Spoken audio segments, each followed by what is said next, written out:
Assalamu alaikum wa rahmatullahi wa barakatuhu, friends. Welcome back to West Pole.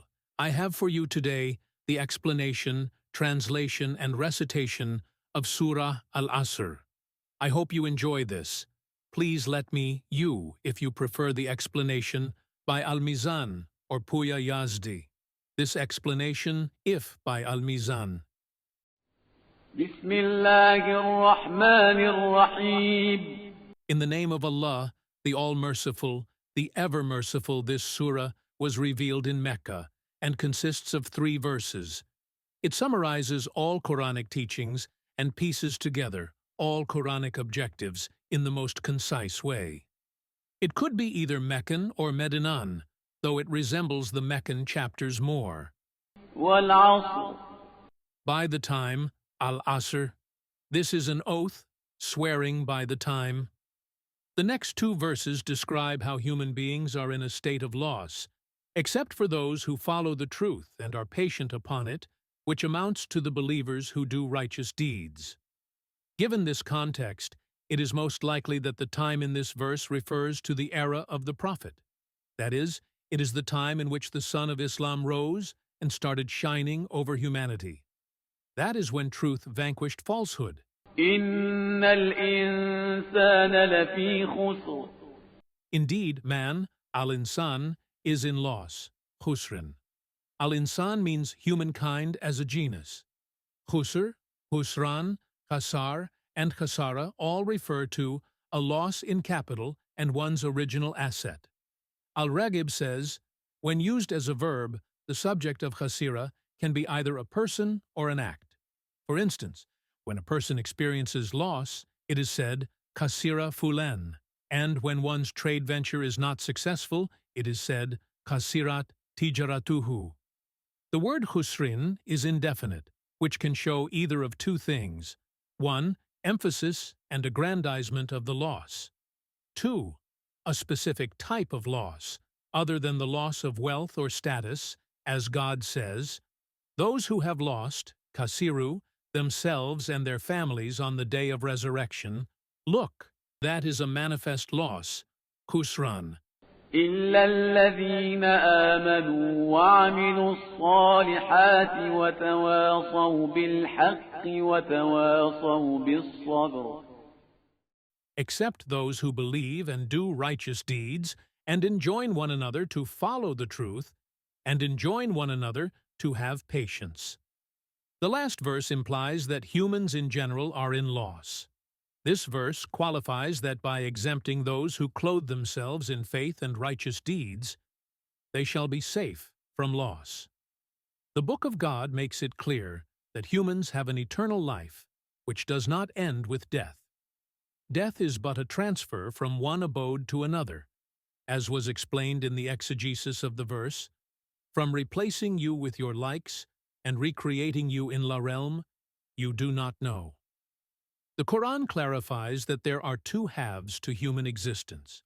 One half is the life of this world, in which humans are tested, and which determines how their life shall be in the other half. It determines whether they will have a happy or wretched eternal life. God says, but compared with the hereafter, the life of this world is but a trifling enjoyment. Every soul shall taste death, and we will test you with good and ill by way of test. The Qur'an explains that it is one's beliefs and deeds in this life which will manifest in the next life. That is how this life is a prelude to the next. True beliefs and righteous deeds are the foundation of happiness in the next life, while disbelief and corruption are the foundation of wretchedness there. God says that nothing belongs to man except what he strives for, and that he will soon be shown his endeavor. Then he will be rewarded for it with the fullest reward. Whoever is faithless shall face the consequences of his faithlessness, and those who act righteously only prepare for their own souls. Whoever acts righteously, it is for his own soul, and whoever does evil, it is to its detriment. God calls what human beings will encounter in the afterlife jaza and ajr, reward, compensation, payment, profit, remuneration in many verses. From all of this, it becomes clear that life is the capital of humans, which they invest to earn an eternal livelihood in the hereafter. If they follow the truth in their beliefs and actions, their investment will multiply, their earnings will be blessed, and they will be safe from future harm. But if they follow falsehood and turn away from faith and righteous deeds, they will lose out on their investment and will be deprived of good in the hereafter. This is the meaning of, "Indeed, man is in loss, except those who believe and do righteous deeds, and enjoin one another to follow the truth, and enjoin one another to have patience."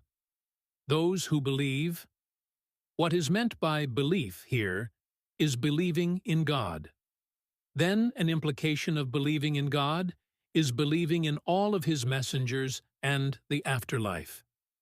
Elsewhere, God says explicitly that if someone rejects some of God's messengers or the afterlife, then that person lacks belief in God.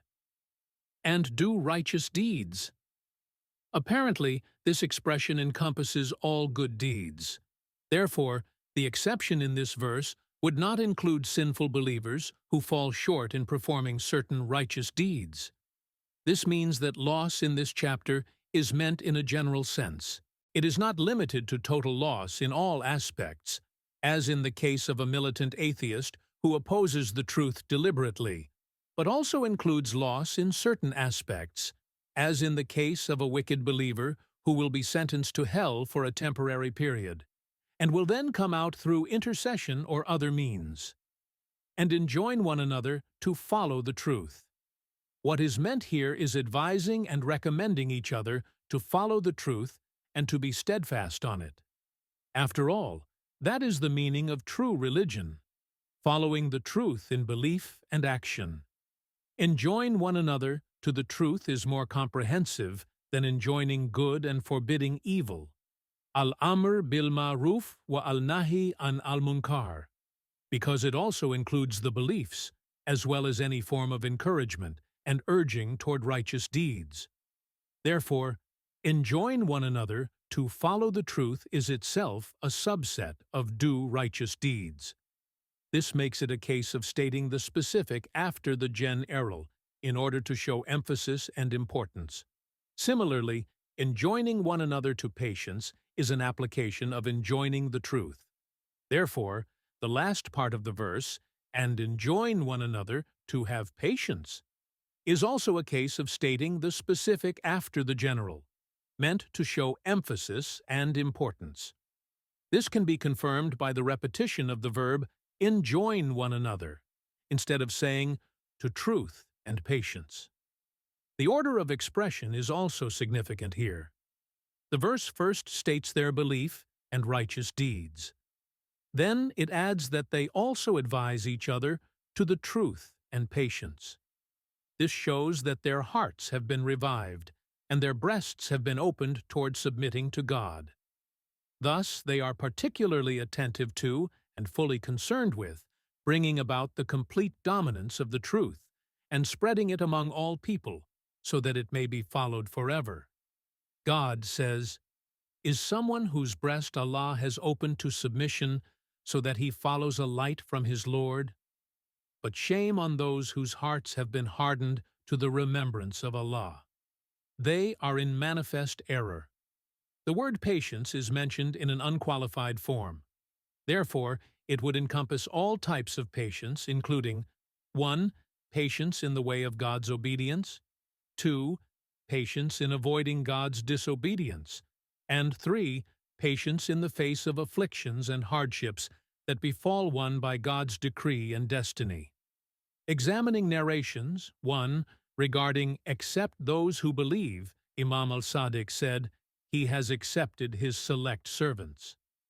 Authors comment, in the continuation of this hadith, the Imam matches belief with belief in the wilaya, divine guardianship, spiritual authority, of Imam Ali.